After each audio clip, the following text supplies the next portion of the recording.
연인 15화 예고에서 길채는 먹과 종이가 올려진 탁자 앞에 있는 모습을 보였습니다.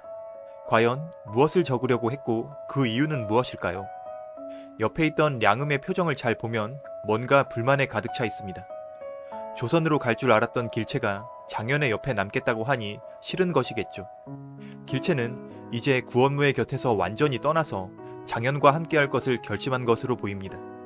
그래서 길채는 편지로 구원무에게 사실상 이혼 요구서나 다름없는 글을 적어서 보내려고 하는 것이겠죠. 역사적으로 보면 조선시대 양반의 이혼은 굉장히 어려운 일이었습니다. 특히 남성 위주로 법이 구성되어 있기에 여성의 이혼 신청은 거의 불가능에 가까웠죠. 하지만 이건 드라마이고 주인공인 길채는 남자들만 드나드는 서원에도 들어가는 모습을 보이며 형식과 틀에 박힌 사상을 가진 사람이 아니기에 길채도 충분히 이혼을 요구할 수 있는 인물이라고 봅니다. 이런 형식보다 더욱 중요한 건 구원무와 길채, 당사자들의 마음이죠. 구원무는 이미 길채를 부인으로 생각하지 않을 수도 있죠. 구원무가 길채에게 보낸 사람이 자객이라는 말들이 있는데 저는 구원무가 그 정도로 최악의 악당은 아닐 것으로 봅니다. 하지만 구원무는 청나라에서 길채를 구원하지 않으며 사실상 남편의 자격을 상실했다고 생각합니다. 다음은 길채인데요. 구원무가 청나라에 왔다가 본인의 얼굴도 안 보고 그대로 돌아간 것을 알게 되었죠. 이때까지만 해도 본인이 처한 상황이 너무 위험했기에 남편에 대한 배신감을 제대로 느끼진 못하고 있었을 것입니다.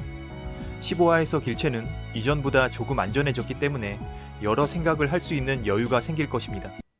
14화에서 자신을 구해주러 장현이 전속력으로 뛰어오는 모습을 보고 그동안 숨기고 있었던 장현에 대한 속마음을 완전히 알게 되었죠. 특히 장현이 길채야라고 이름을 불러주었을 때 부인이라는 호칭에 가려져 있던 진짜 이름을 듣게 되니 비로소 그동안 잊고 있었던 자신을 깨닫게 되는 것이었습니다. 김춘수 시인님의 꽃이라는 시에도 비슷한 구절이 있죠.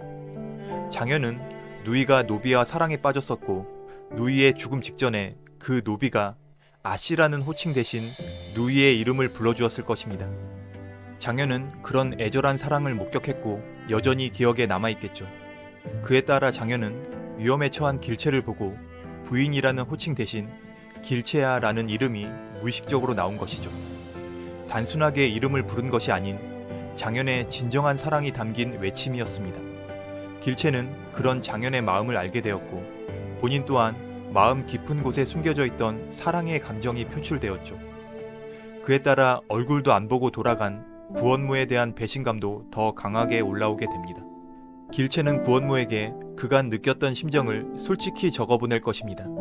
과연 구원무는 길채가 장현과 함께 있다는 것을 알게 되면 어떻게 반응을 보일지 궁금하네요.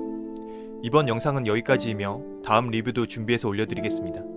구독과 좋아요는 큰 힘이 되오니 부탁을 드립니다.